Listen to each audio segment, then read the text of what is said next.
Hi friends, எல்லோரும் எப்படி இருக்கீங்க? நான் நேற்று போட்டிருந்த வீடியோவில் பார்த்தீங்கன்னா எனக்கு ஓடிஜி வைக்கிறதுக்கு டேபிள் இல்லைன்னு சொல்லிவிட்டு நான் உங்கள்கிட்ட சொல்லியிருந்தேன். ஸோ இது பார்த்தீங்கன்னா இது வந்து என்னோடய டேபிள் தான், ஆனால் அம்மா வீட்டில் இருந்துச்சுங்க. சரி, வேறு டேபிள் எடுக்கலான்னு பார்க்குறதுக்கு வாங்க முடியல.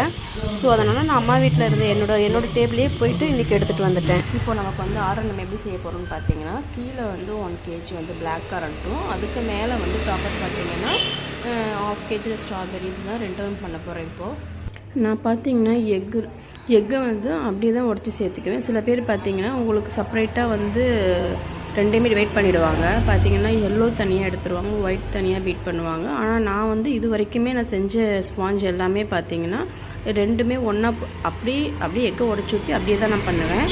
ஸோ எனக்கு வந்து ஸ்பாஞ்ச் நல்லா தான் வருது. இப்போ நம்ம வந்து பிளாக் கரண்ட்டு ஸ்ட்ராபெரி ரெண்டுக்குமே ஸ்பாஞ்ச் ஒன்றா தான் செய்ய போகிறோம். ஸோ பார்த்தீங்கன்னா அதுக்காக நான் 6 முட்டை எடுத்திருந்தேன்.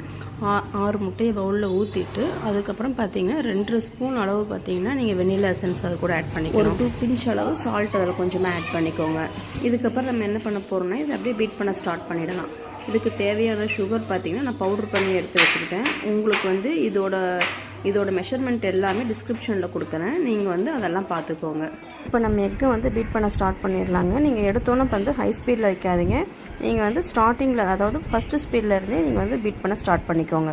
இப்போ பார்த்தீங்கன்னா நம்ம பீட் பண்ணிட்டு இருக்கிற எக்கு வந்து கொஞ்சம் கலர் சேஞ்ச் ஆனதுக்கப்புறம் நம்ம எடுத்து வச்சுருக்க சுகரை வந்து 2-3 டைமாக வந்து டிவைட் பண்ணி நீங்கள் வந்து ஆட் பண்ணிக்கோங்க. நான் வந்து சுகர் பார்த்தீங்கன்னா பவுட்ரு பண்ணல, நான் அப்படியே வந்து டைரெக்டாக தான் இப்போ வந்து ஆட் பண்ணியிருக்கேன்.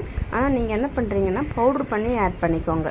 இப்போ பார்த்தீங்கன்னா நம்ம ஃபுல்லாக பீட் பண்ணி எடுத்ததுக்கப்புறம் நம்ம பீட்டரை எடுத்துகிட்டு ஸ்பேச்சுலா வச்சு நம்ம ஃபுல்லாக சைட்லேருந்து உள்ள வரைக்கும் நம்ம சுகர் கரைஞ்சிருக்கா இல்லையான்னு சொல்லி செக் பண்ணி அதில் கொஞ்சம் மிக்ஸ் பண்ணி எடுத்து வச்சுக்கலாம். இதுக்கப்புறம் பார்த்திங்கன்னா நம்ம எடுத்து வச்சுருக்கிற வந்து ட்ரை இன்க்ரீடியன்ஸ் எல்லாம் நம்ம கொஞ்சம் கொஞ்சமாக மிக்ஸ் பண்ணி அது கூடயே பார்த்திங்கன்னா கொஞ்சம் ஆயிலும் கொஞ்சம் மில்க்கும் நம்ம வந்து, அதாவது நம்ம வந்து மில்க் வந்து எவ்வளோ தேவைன்றது கரெக்டாக சொல்ல முடியாது. உங்களுக்கு வந்து ஆயில் வந்து நான் கொடுக்குற மெஷர்மெண்ட்டில் வந்துடும். பட் ஆனால் வந்து உங்களுக்கு இந்த மில்க் வந்து நீங்கள் வந்து மிக்ஸ் பண்ணுறப்போ உங்களுக்கு எப்படி கைப்பதம் இருக்குதோ அதுக்கேற்ற மாதிரி நீங்கள் வந்து கொஞ்சம் கொஞ்சமாக மிக்ஸ் பண்ணிக்கிற மாதிரி தான் இருக்கும்.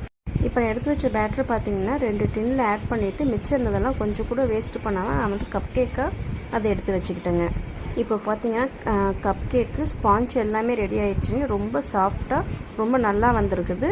இதோட கேக் டிசைனை வந்து உங்களுக்கு நான் நெக்ஸ்ட் வீடியோவில் போடுறேன். என்னோடய சேனல் பிடிச்சிருந்துச்சி அப்படின்னா கண்டிப்பாக சப்ஸ்கிரைப் பண்ணிக்கோங்க, ஷேர் பண்ணுங்கள், லைக் பண்ணுங்கள், கமெண்ட் பண்ணுங்கள். ஓகே ஃப்ரெண்ட்ஸ், பாய்.